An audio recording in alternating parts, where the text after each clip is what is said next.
चले अपने बुलेटिन की शुरुआत कर लेते हैं, क्योंकि राहुल गांधी के बयान से सियासी हलचल काफी ज्यादा मचती नजर आ रही है। राहुल के इस बयान के बाद बीजेपी की तरफ से तीखी प्रतिक्रिया आना भी लाजमी ही था। बीजेपी के तमाम प्रवक्ता और नेता राहुल गांधी के इस बयान पर जोरदार पलटवार भी कर रहे हैं। सुनते हैं कि किसने क्या कुछ कहा है।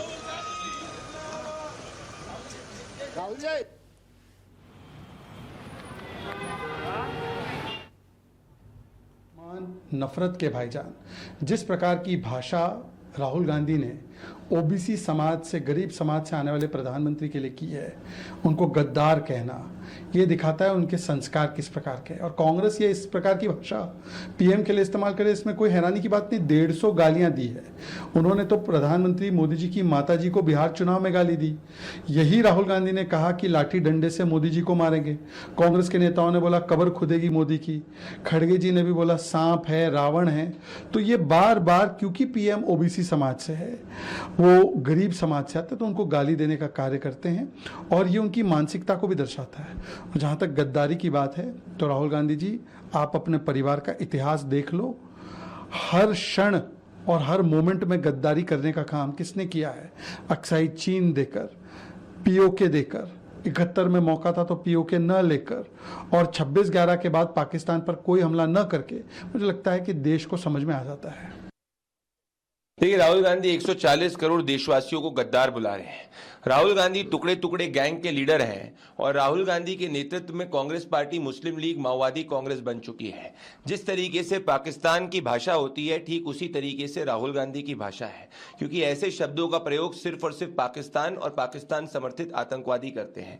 याद करिए, हाफिज सईद ने कांग्रेस पार्टी को अपनी फेवरेट पार्टी कहा था और राहुल गांधी ने पूर्व में यह स्पष्ट कर दिया है कि wants to fight the Indian state. आज ये साबित हो चुका है कि 140 करोड़ देशवासियों द्वारा चुने गए प्रधानमंत्री के खिलाफ इस तरीके के शब्दों का प्रयोग करके राहुल गांधी इस देश के लोकतंत्र का अपमान कर रहे हैं और यह भी स्पष्ट कर रहे हैं कि राहुल गांधी की मंशा कोई पॉलिटिकल ओपोनेंट की नहीं, परंतु भारतीय लोकतंत्र, भारतीय स्टेट के खिलाफ अपनी जंग लड़ने की है। इसीलिए जब पूर्व में वो कहते हैं he wants to fight the Indian state, या आज वो प्रधानमंत्री नरेंद्र मोदी जी और गृह मंत्री अमित शाह जी के खिलाफ इस तरीके के शब्दों का प्रयोग कर रहे हैं, इन सबसे एक ही बात आगे स्पष्ट होती है कि जब राहुल गांधी विदेशी दौरों पे भी जाते हैं, इनके सब और सब कृत्य सिर्फ एक ही बात पे है कि भारत के चुने हुए प्रधानमंत्री को किस तरीके से यह हानि पहुंचाए।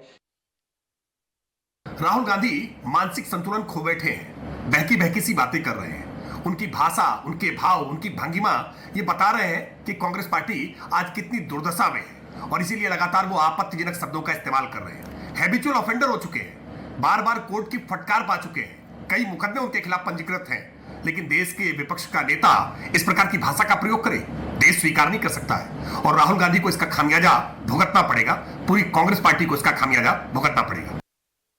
देश में जिस प्रकार से बार बार कांग्रेस के नेता राहुल गांधी जी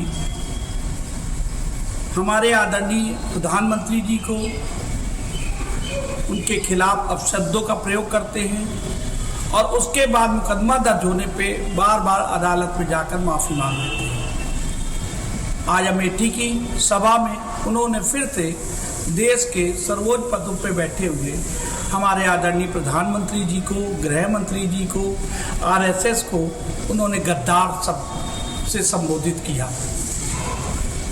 सिद्ध करना होगा उनको कि ये लोग गद्दार हैं, इन्होंने क्या गद्दारी की है, ये सिद्ध करना होगा, क्योंकि इस शब्दों से देश के बहुसंख्यकों लोगों को आहत उनकी भावनाएं हुई हैं। तो इसको लेकर के कल हिंदू महासभा थाने में एफआईआर पंजीकृत कराएगी, क्योंकि बार बार ऐसे शब्दों का चयन करके देश के प्रधानमंत्री को अपमानित नहीं किया जाना चाहिए।